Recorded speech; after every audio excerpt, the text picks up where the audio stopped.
Could you be getting enough vitamins? If you've been diagnosed with an autoimmune illness like rheumatoid arthritis, ankylosing spondylitis, multiple sclerosis, and many, many others, take a look at this list real quick.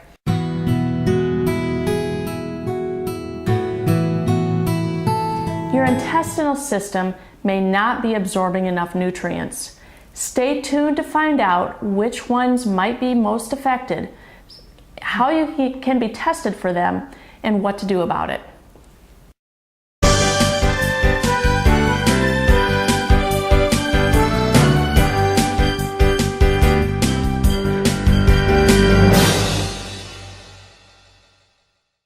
Hi, I'm Dr. Nancy. And I'm Dr. Sue, and together we have created Functional Medicine Plus because our hope is that you will become a fellow health seeker with us and join us on the journey towards better health. So researchers have been studying whether certain nutrients are low in certain diseases. One disease that affects the intestines is called celiac disease. This is the one that they've looked most closely at. It is estimated that 1 in 133 Americans may have celiac disease or problems with gluten. And that is way more common than we were ever led to believe in medical school. Celiac disease is caused by sensitivity to gluten. Gluten is a protein found in wheat, barley, rye, and in some oats as well. And for people who are sensitive to it, it causes damage to the intestinal lining. So here's a not well-known fact. Damage to your intestinal lining is present in many diseases. Big ones that I'm thinking of are diabetes, heart disease, cancers, obesity, and even autoimmune diseases like rheumatoid arthritis, ankylosing spondylitis, and Crohn's disease, and that's just a few. When your intestines are damaged by things that you bring in through your mouth, like certain foods that you're sensitive to, the chemicals that are carried on foods, the additives in foods, your nutrients are not able to be extracted from that food and then subsequently passed from your intestinal lining into your bloodstream to get to other parts of your body. Commonly, these nutrients are low in celiac disease because with celiac disease, that intestinal lining is very leaky and digestion is interrupted. So we're going to talk about and tell you about a couple of these very specific nutrient deficiencies that you see with leaky gut and in particular with celiac disease. Some of them are easy to be tested in your blood work and some of them are a little more tricky to test. But let's take a look at a few of these. So we're going to take a look first at some of them that are easy to test. And the first one is vitamin D. Now there's actually 2 levels of vitamin D in the blood that we can test through regular blood work.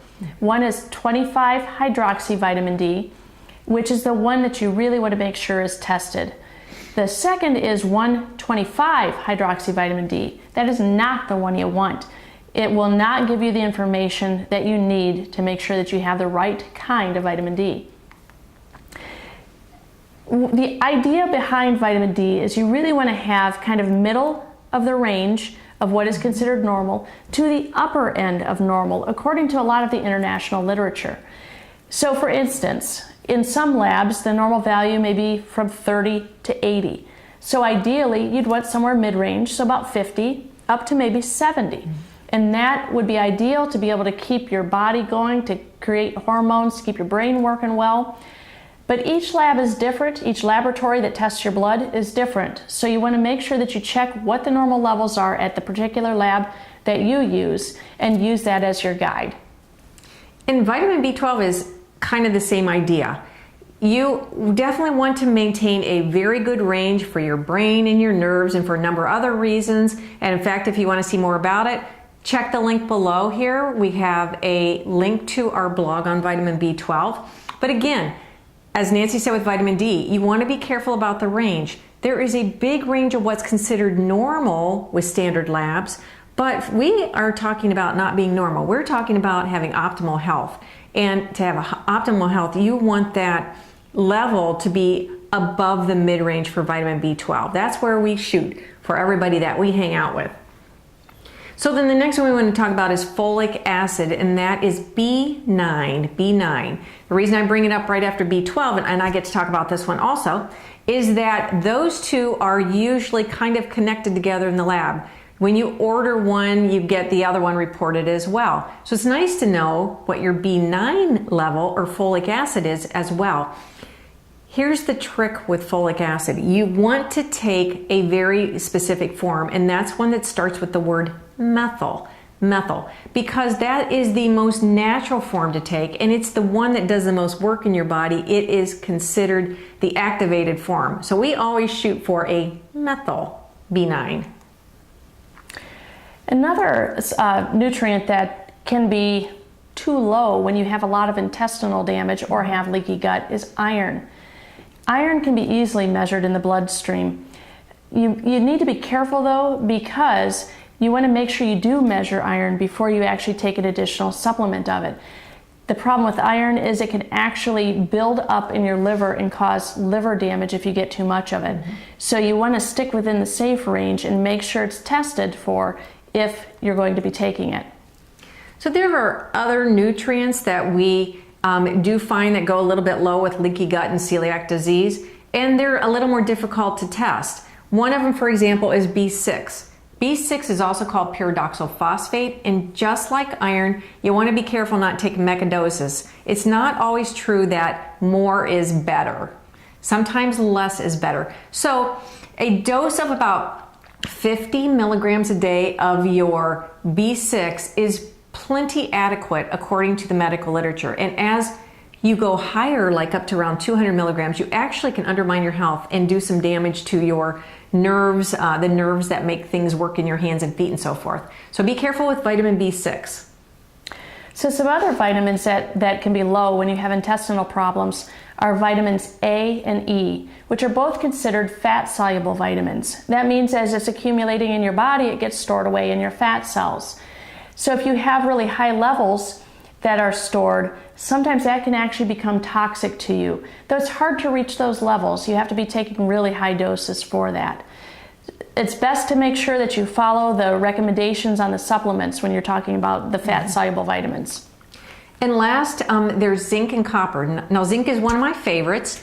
I believe I wrote a blog on it on Functional Medicine Plus, where it is housed currently. You can get the link below if you want to find out more about zinc. But here's what you need to know for this talk right here.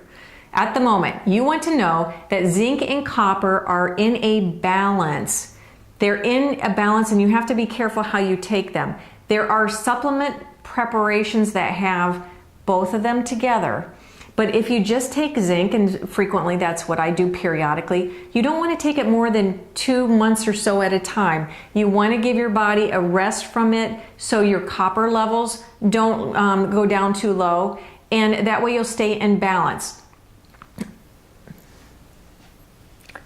So as with any supplementation, the way that we like to think about it is when we have problems with our intestinal system, such as celiac disease or any of those other diseases that are associated with that, we like to make sure to fill up the tank.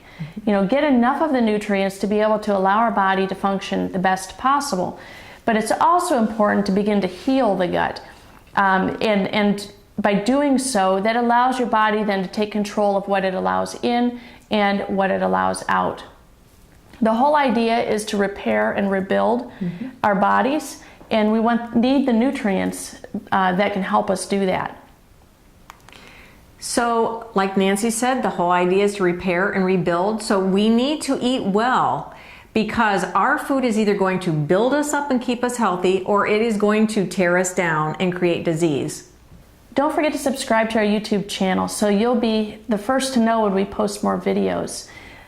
Also, join us at functionalmedicineplus.com. We have some links down below for some of the things that we talked about today, like the vitamin B12 and the zinc. And make sure you get the information on that so you have a greater understanding of some of the nutrients that are really vital to your body. We want to make sure that you can work to take the steps to get your energy back and feel as healthy as possible. And if you only have a few seconds, pop over to our Facebook page and you'll get some snippets of quick information there. You'll also see where we're giving talks in case you have the opportunity to come spend the evening with us. and you'll get links to some of the most recent blogs that we have published on our website. So we hope to see you there. Bye-bye.